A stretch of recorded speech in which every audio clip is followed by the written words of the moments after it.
નમસ્કાર, આપ જોઈ રહ્યા છો ખોટું ના લગાડતા. હું છું પંકજ શર્મા. દોસ્તો, ઉનાળાની ગરમી હોય, 2-5 હજાર માણસો ભેગું થયું હોય અને લાઇટ જતી રહે તો જો વિચાર માત્રથી પરસેવો થતો હોય તો વાસ્તવિકતા કેવી હોય?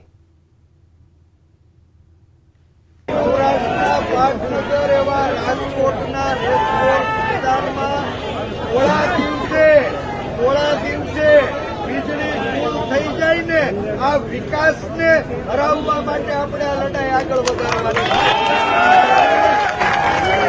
અજવાળાની વાત કરનારા લોકો આ રાજકોટ, સૌરાષ્ટ્ર, પાટનગર, એક હૃદય, એક પ્રેસકોટ અને આ સરકાર ટોપમાં થોડા દિવસે લાઈટનું પુલ થઈ જાય છે.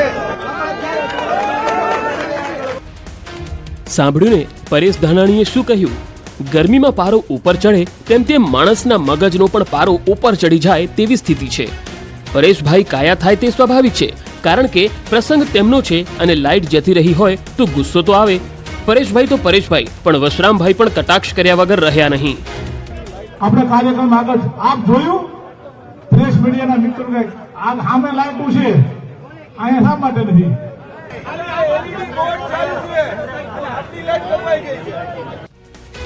હવે સરસ મજાનો કાર્યક્રમ હોય, 2-5 હજાર લોકો હાજર હોય, મંચ પર બેસવાની જગ્યા ન હોય તો સામે બેસનારાઓની ભીડ કેવી હશે તે પણ સમજી શકાય.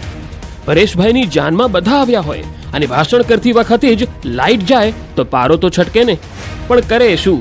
લાઇટ નહોતી એટલે થોડો સમય ભજન ગાવા પડ્યા અને નારા લગાવવા પડ્યા.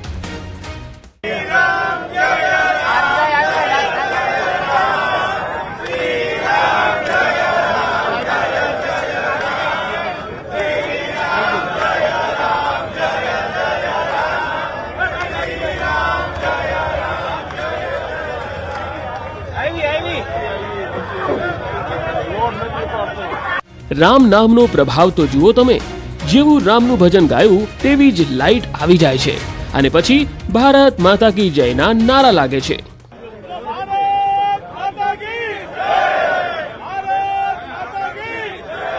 રાજકોટથી કોંગ્રેસના ઉમેદવાર પરેશ ધાનાણીએ ફોર્મ ભરતા પહેલા શહેરના બહુમાળી ભવન ચોક ખાતે જન સ્વાભિમાન સંમેલન યોજ્યું. સ્ટેજ પર કોંગ્રેસના દિગ્ગજ નેતાઓ ઉપસ્થિત હતા. આમ આદમી પાર્ટીના નેતા અને ક્ષત્રિય અગ્રણી યુવરાજસિંહ જાડેજા સંબોધન કરી રહ્યા હતા ત્યારે જ લાઇટ ગઈ. જો કે યુવરાજસિંહ જાડેજા માટે રાજકોટની ધરતી પર ભાષણના સંયોગ ન હોય એવું લાગી રહ્યું છે. જો કે લાઇટ મામલે તો 2 દિવસ પહેલા જ પરસોત્તમ રૂપાલા પણ નિવેદન કરી ચૂક્યા છે. હું વાત કરતો હતો કે વીજળી જાય આવે એ દિવસો હતા. હું ચૂંટણીઓની સભામાં બોલતો વીજળીનું કેવું કરવું જોઈએ તો ખીહેર મહેતમમાં લખાવવું જોઈએ. વીજળીનો વાહો કોને ઘેરે છે? આપણામાં આવતું ને વરસાદનો વાહો મોરને ન્યા છે, વરસાદનો વાહો ધોબીન ન્યા છે. ખીહેર મહેતમ પેલા ગોરદાદા વાંચતા. હવે એ બધી સિસ્ટમો પતી ગઈ. તે વીજળી આવતી જ નહોતી. એને બદલે 24 કલાક વીજળી એ આપણા મુખ્યમંત્રી શ્રી તરીકે નરેન્દ્રભાઈ મોદીએ આપણને ગુજરાતને સૌથી પહેલી વેલી આપી. તો એ 24 કલાક વીજળીની વાત ચૂંટણીના ઢંઢેરામાં કોઈ કરતું નહીં. કોઈ રાજ્યના ઢંઢેરામાં મેં નથી સાંભળ્યું કે તમે અમને મત આપો અમે તમને 24 કલાક વીજળી આપશું. ઢંઢેરામાં તો નકર 2 કિલોમીટર આખા પાછા વચનો અપાતા. પણ એમાંય કોઈ હિંમત નહોતી કરી 24 કલાક વીજળી આપવાની. એ વીજળી મોદી સાહેબે આપણને આપી હતી. આ હું અત્યારે શું કામ કહું છું કે 20-25 વર્ષ વાળા પેલા નવા ને એમ જ લાગે છે કાં તો અટાણે છે એવું ને એવું જ છે. એવું હતું નહીં. અમારે વાળુટાણે બગડા સટી બોલતી, ફોટો ધોયો નથી, ઘાસલેટ પૂર્યું નથી, વાઇટ સડાવી નથી, મોટી ધમાલું થતી હતી. એ બધું બંધ થયું. શાસક અને વિપક્ષ બંનેના આ ભાષણ વીજળી ઉપર છે, પણ સૌરાષ્ટ્રમાં આ વીજળીના કડાકા સૌ કોઈ અનુભવી રહ્યા છે. હશે હવે કોઈની જાનમાં ગયા હોય તો થોડી ઘણી તકલીફ તો પડે. તકલીફ પડે અને બૂમો પાડે નહીં તો જાનૈયા પણ ન કહેવાય. ઘરનો પ્રસંગ હોય અને થોડી તકલીફ પડે તો વેઠી લેવી જોઈએ. આમ પણ તમારા કહ્યા મુજબ તમે જીતવાના છો, પછી ચિંતા શું? આજે લાઇટ નથી, જીત બાદ તમે પણ 24 કલાક વીજળી પૂરી પાડી મતદારોને ખુશ રાખજો. અંકિત પોપટ, ન્યૂઝ 18 ગુજરાતી, રાજકોટ. દરેક બાળક નાનપણમાં જ ઘડિયા શીખી લે તું હોતું હોય છે, બાળકને ઘડિયા શીખવાડવાની એક આગવી રીત હોય છે, જેમાં એકડ એકથી શરૂઆત થાય છે. પણ વાયરલ થયેલો એક વિડીયો તમે સાંભળશો તો તમને નવાઈ લાગશે કે આ ભાઈએ એકડ એકથી અને બગડ બેનો પ્રાસ કેવો બેસાડ્યો છે. ભાઈઓ તથા બહેનો, આપણે સૌને નમ્ર વિનંતી કે આપણે ભાજપ સરકારને મત આપવાનો છે અને ભાજપ લાવવાની છે. માટે તમે બધા જ કમળમાં જ મત આપશો એવી આપણને વિનંતી. માટે ભાઈઓ બહેનોને એક મારી વાત કહેવાની છે. એકડ એક ભાજપની રાખો ટેક, ભાઈઓ બહેનો ભાજપમાં લીલા લહેર છે. બગડ બે ભાજપને આગળ થવા દે, ભાઈઓ બહેનો ભાજપમાં લીલા લહેર છે. તાગડે તઈ ભાજપને ચડ્યું પૈડ, ભાઈઓ બહેનો ભાજપમાં લીલા લહેર છે. ચોગડે ચાર ભાજપ લાવવામાં ના કરો વાર, ભાઈઓ બહેનો ભાજપમાં લીલા લહેર છે. પાંચડે પાંચ ભાજપની સરકારમાં દેશને ઊની ન આવે આંચ, ભાઈઓ બહેનો ભાજપમાં લીલા લહેર છે. સાગડે સો ભાજપની સરકારમાં દેશમાં જેમ ફાવે તેમ રો, ભાઈઓ બહેનો ભાજપમાં લીલા લહેર છે. સાતડે સાત કોંગ્રેસને મારો લાત, ભાઈઓ બહેનો ભાજપમાં લીલા લહેર છે. આઠડે આઠ ભાજપનો જોજો ઠાઠ, ભાઈઓ બહેનો ભાજપમાં લીલા લહેર છે. નવ વડે નવ સરકારે ઘણાય મફતમાં ખાવા આલ્યા ઘઉં, ભાઈઓ બહેનો ભાજપમાં લીલા લહેર છે. એકડું મીંડું 10 સરકારે ઘણું ચાલુ કરી છે બસ, ભાઈઓ બહેનો ભાજપમાં લીલા લહેર છે. 2 એકડે 11 કોંગ્રેસની નથી જગ્યા, ભાઈઓ બહેનો ભાજપમાં લીલા લહેર છે. એકડ બગડ 12 ભાજપ લાવવામાં ના કરો વાર, નકે માથેથી ખરી જશે બાલ, ભાઈઓ બહેનો ભાજપમાં લીલા લહેર છે. એકડ તગડ 13 ભાજપથી રાખો મેર, ભાજપથી રાખો મેર તો કોઈ નહીં પાડે ફેર, ભાઈઓ બહેનો ભાજપમાં લીલા લહેર છે. એકડ સોશિયલ મીડિયા પર 2 મહિલાઓની તસવીરો વાયરલ થઈ છે. આ 2 મહિલાઓ રાતોરાત સોશિયલ મીડિયાએ સુપરસ્ટાર બનાવી દીધી છે. જોઈએ કોણ છે આ મહિલાઓ જે સોશિયલ મીડિયા પર છવાઈ ગઈ છે.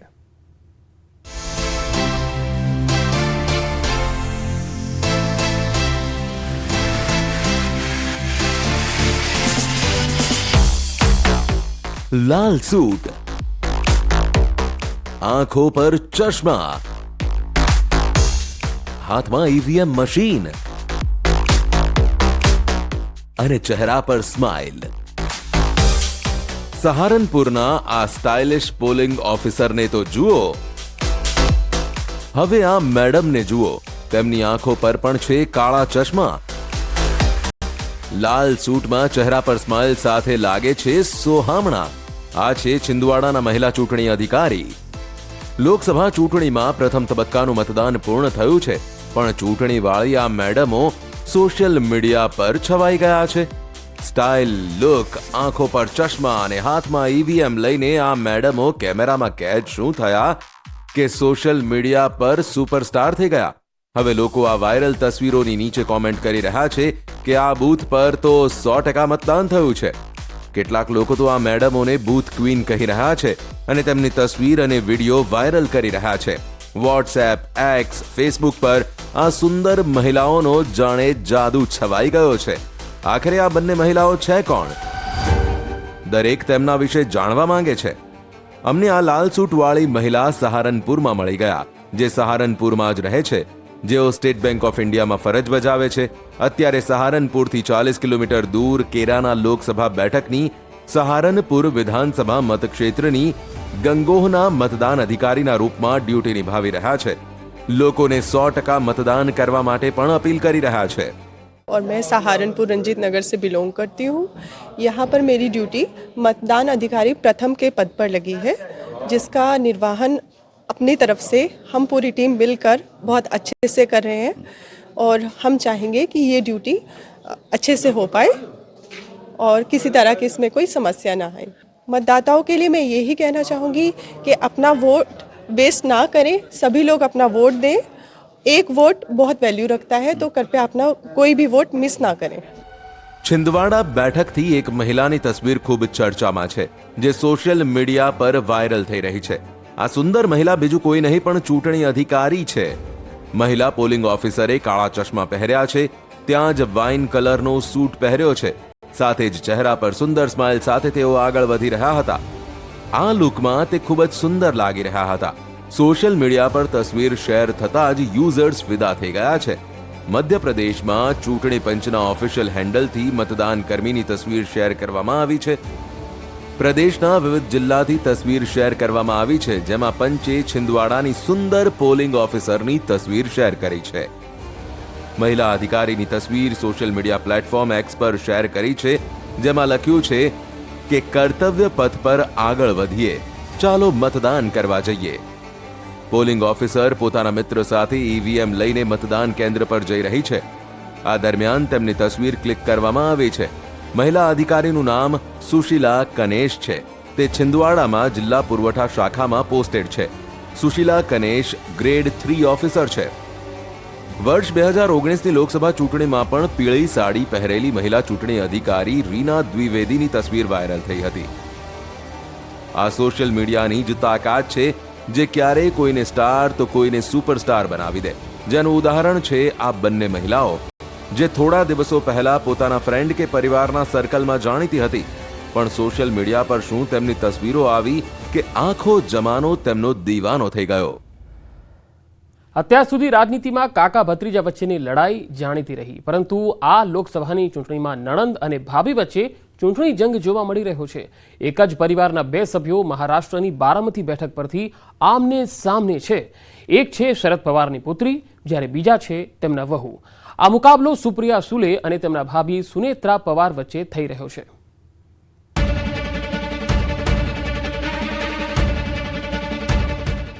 मैं रिश्तों की लड़ाई नहीं समझती, क्योंकि ये विचारधारों अलग विचारधारों की एक लड़ाई है. हमने फैमिली वर्सेस फैमिली नहीं किया, उन्होंने किया. પવાર પરિવારમાં રાજકીય જંગ.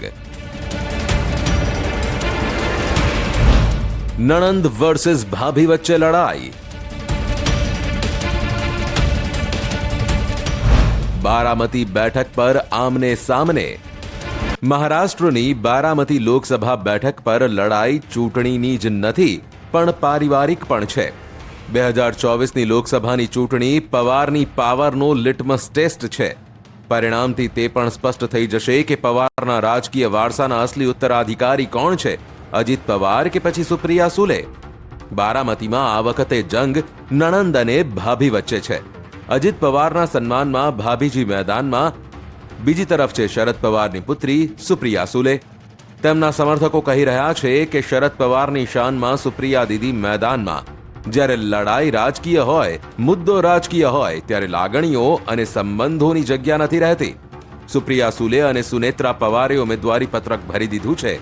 ગત ચૂંટણીમાં જે નણંદ ભાભી એકબીજાની તાકાત બનીને ઊભા હતા, ભાજપ સામે લડી રહ્યા હતા, હવે તે બંને એકબીજા સામે મહાસંગ્રામમાં मैदाने છે. ये मैं रिश्तों की लड़ाई नहीं समझती, क्योंकि ये विचारधारों अलग विचारधारों की लड़ाई है. ये देश की चुनाव है, देश का चुनावी ये सब ये है. तो मुझे लगता है कि ये राजनीति एक विचारधारा अलग चीज है और रिश्तों का एक अलग नाता, एक ठिकाना अलग है. तो रिश्ता और राजनीति मुझे अलग अलग रखना चाहिए. फैमिली वर्सेस फैमिली, तो क्या लगता है कुछ सिनेरियो चेंज होगा? हमने फैमिली वर्सेस फैमिली नहीं किया, उन्होंने किया.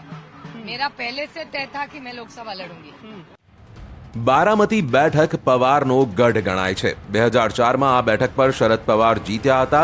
પછી 2009માં આ બેઠક પરથી તેમની પુત્રી સુપ્રિયા સુલેએ ચૂંટણીમાં ઝુકાવ્યું. 2014 અને 2019માં પણ આ બેઠક તેમને જાળવી રાખી. પણ હવે આ વખતે લડાઈ પવાર વર્સિસ પવારની છે. ટક્કર નણંદ અને ભાભીની છે. सबसे सिनेरियो है कि 2019 में जो आपके साथ थे वो अलग हो गए हैं और जो आपके खिलाफ थे वो आपके साथ हो गए हैं. ठीक है, हो जाता है लाइफ में. अभी मैं तो राजनीति में आई देश की सेवा करने के लिए और गलत कामों के खिलाफ बोलने के लिए। तो पहले देश, उसके बाद राज्य, उसके बाद पार्टी और उसके बाद फैमिली।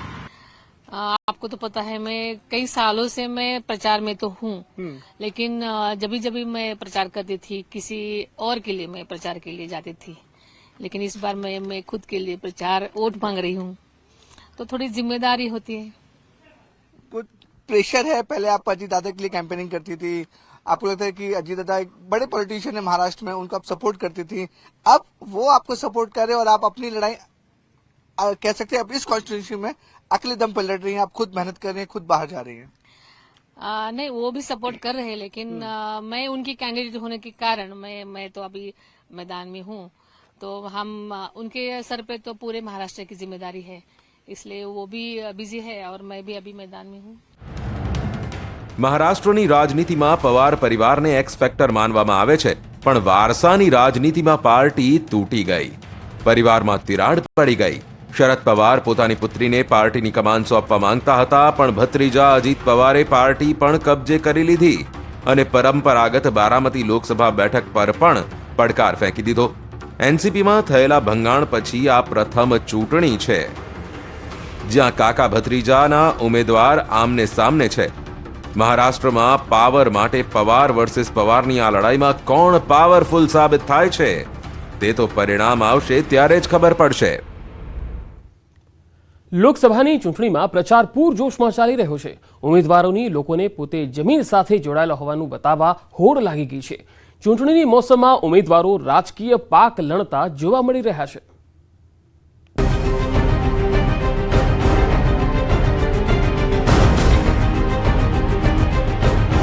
ચૂંટણીની મોસમમાં રાજકીય પાકની આ તસવીરો છે। મથુરાથી સાંસદ અને ભાજપના ઉમેદવાર હેમા માલિની ખેતરમાં ઉતર્યા છે, પાક લણતા જોવા મળી રહ્યા છે। તો મિર્ઝાપુરથી એસપીના ઉમેદવાર રાજેન્દ્ર એસ બિંદ પણ ચૂંટણીની મોસમમાં ખુદને રાજકીય પાક લણતા ન રોકી શક્યા। તો યોગી સરકારમાં કેબિનેટ મંત્રી ઓમપ્રકાશ રાજભર હોય કે પછી સમાજવાદી પાર્ટીના પ્રવક્તા અનુરાગ ભદૌરિયા, તમામના ખેતરમાં ઘઉંનો પાક લણતા વિડીયો થઈ રહ્યા છે વાયરલ। મથુરા લોકસભા બેઠકથી સાંસદ અને અભિનેત્રી હેમા માલિની ચૂંટણી પ્રચારમાં જોતરાયા છે। પ્રચાર દરમિયાન તેઓ ખેડૂતો વચ્ચે પહોંચી ગયા, જ્યાં ધૂમ ધકતા તડકામાં હાથમાં દાતરડું લઈને ખેતરમાં ઉતરી ગયા અને ઘઉંનો પાક લણતા નજરે પડ્યા। હેમા માલિનીની ખેડૂતો વચ્ચે ઘઉં લણતી આ તસવીર સોશિયલ મીડિયા અકાઉન્ટ પર શેર કરવામાં આવી, જેમાં તેઓ કાંજીવરમ સાડી પહેરી બપોરના ધૂમ ધકતા તડકામાં ખેડૂતો સાથે ઘઉં લણતા જોવા મળ્યા। ખેડૂતો પણ અભિનેત્રી અને સાંસદને પોતાની વચ્ચે જોઈને સ્તબ્ધ થઈ ગયા। હેમા માલિની સાથે ખેડૂતોએ સેલ્ફી પણ ખેંચાવી। મિર્ઝાપુર લોકસભા બેઠકથી એસપી ઉમેદવાર રાજેન્દ્ર એસ બિંદ પણ મજવા વિધાનસભા વિસ્તારમાં પ્રચાર માટે જઈ રહ્યા હતા। આ દરમિયાન ખેડૂતો ખેતરમાં ઘઉંનો પાક લણી રહ્યા હતા। ઘઉં લણતા આ ખેડૂતોને જોઈને તેમને પોતાની કાર અટકાવી અને પહોંચી ગયા ખેતરમાં। ખેડૂતો સાથે ઘઉં લણવા માંડ્યા। ખેડૂતો પણ ક્યારે ન ડોકાતા આ નેતાને પોતાની વચ્ચે જોઈ નવાઈ પામ્યા। નવાઈ તો પામે જ ને, જો કે ચૂંટણીની મોસમ ચાલી રહી છે એટલે નેતાજી પણ જમીન પર રાજકીય પાક લણવા માટે ઉતર્યા છે। થોડા દિવસ પહેલા યોગી સરકારમાં કેબિનેટ મંત્રી અને એસબીએસપીના અધ્યક્ષ ઓમ પ્રકાશ રાજભરનો વિડીયો પણ વાયરલ થઈ રહ્યો છે। રાજભર પણ ખેતરમાં ઘઉં લણતા જોવા મળ્યા। ચૂંટણી પ્રચાર દરમિયાન તેઓ જ્યારે ગાડીમાંથી ઉતર્યા તો કેટલાક લોકો ખેતરમાં ઘઉં લણતા જોવા મળ્યા, ત્યારે તેઓ પણ હાથમાં દાતરડું લઈ ખેતરમાં ઉતરી પડ્યા।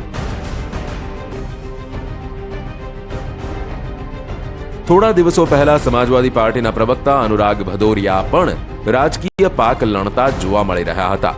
લીલા ઝબ્બામાં અનુરાગ ભદૌરિયાએ હાથમાં દાતરડું લઈ ખેતરમાં એક ખેડૂતની જેમ ઉતરી પડ્યા।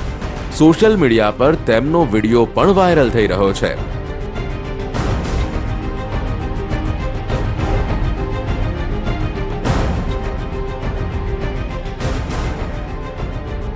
મથુરા લોકસભા બેઠકથી કોંગ્રેસના ઉમેદવાર મુકેશ ધનગર પણ પાછળ નથી। મુકેશ ધનગર ખેડૂતો સાથે ભૂંસું ઉતારતા નજરે પડ્યા।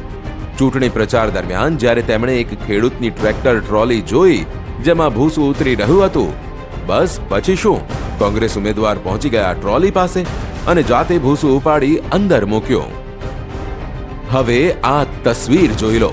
આ કોઈ નેતા નથી, પણ નેતાજીના પગલે જરૂર ચાલી રહ્યા છે. આ છે કલેક્ટર સેમ્યુઅલ પોલ. તેમણે પણ ખેતરમાં પોતાની હાજરીમાં ક્રોપ કટિંગ કરાવ્યું. કૃષિ વિભાગ સહિત બીજા અધિકારીઓ સાથે કલેક્ટરે ખુદ પાક લણવામાં મદદ કરી. ચૂંટણીમાં જ હવામાં ઉડતા નેતાઓ જમીન પર જોવા મળે, ખરું ને?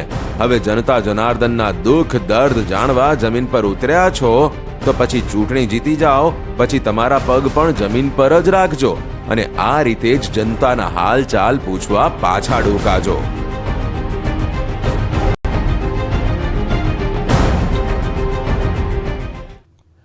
ઈડીએ દિલ્હીની કોર્ટ સમક્ષ દાવો કર્યો છે કે એક્સાઇઝ કૌભાંડ કેસમાં ધરપકડ કરાયેલા દિલ્હીના મુખ્યમંત્રી અરવિંદ કેજરીવાલ ટાઈપ 2 ડાયાબિટીસ હોવા છતાં મેડિકલના આધારે જામીન મેળવવાનો આધાર બનાવવા દરરોજ કેરી અને મીઠાઈ જેવી વધારે મીઠી વસ્તુઓ ભોજનમાં લઈ રહ્યા છે.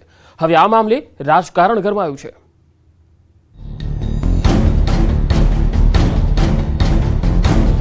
દારૂ કૌભાંડમાં જેલ મોકલ્યાના 5 દિવસની અંદર 27 માર્ચના રોજ જ્યારે કેજરીવાલના પત્ની જેલમાં તેમને મળીને બહાર આવ્યા તો તેમણે કહ્યું હતું કે જેલની અંદર કેજરીવાલની તબિયત ખરાબ છે, તેમનું બ્લડ શુગર વધી રહ્યું છે, પણ તેના તુરંત બાદ જેલ વહીવટી તંત્રે તપાસ રિપોર્ટ બહાર પાડીને તેમના દાવાને ફગાવ્યો હતો. તિહાડ જેલમાં બંધ દિલ્હીના મુખ્યમંત્રી અરવિંદ કેજરીવાલની તબિયત શું ઘરનું ખાવાનું ખાવાથી બગડી રહી છે? આ સવાલ ઈડીના દાવા પછી ઊભો થયો છે, કેમ કે ઈડીએ કોર્ટમાં આરોપ લગાવ્યો છે કે અરવિંદ કેજરીવાલ જાણી જોઈને જેલની અંદર મીઠી વસ્તુઓ ખાઈ રહ્યા છે, જેથી તેમનું શુગર લેવલ વધી જાય અને તેમને મેડિકલ ગ્રાઉન્ડ પર જામીન મળી જાય. પણ હવે તે વાત સામે આવી ગઈ છે કે જેલની અંદર કેજરીવાલનું બ્લડ શુગર વધી રહ્યું છે, તેનું કારણ કહેવામાં આવી રહ્યું છે ઘરનું ખાવાનું. કેજરીવાલ છેલ્લા 28 દિવસથી દારૂ કૌભાંડના આરોપમાં જેલમાં બંધ છે. તેમને ટાઈપ 2 ડાયાબિટીસ છે. તેમના આરોગ્યને જોતા જ તેમને ઘરનું ખાવાનું ખાવાની પરવાનગી આપવામાં આવી છે. પણ ઈડીનું કહેવું છે કે કેજરીવાલના ઘરના ખાવામાં આલુ પૂરી, કેરી અને મીઠાઈ જેવી વસ્તુઓ આપવામાં આવી રહી છે, જે તેઓ ખાઈ રહ્યા છે. ખાંડવાળી ચા પી રહ્યા છે, જેના કારણે તેમને જેલમાંથી મુક્તિ મળી શકે. This home cooked food also should be stopped. This concerns the health. We are very concerned, and whatever he is taking is as per the doctor's prescription. Otherwise, the matter is sub judice.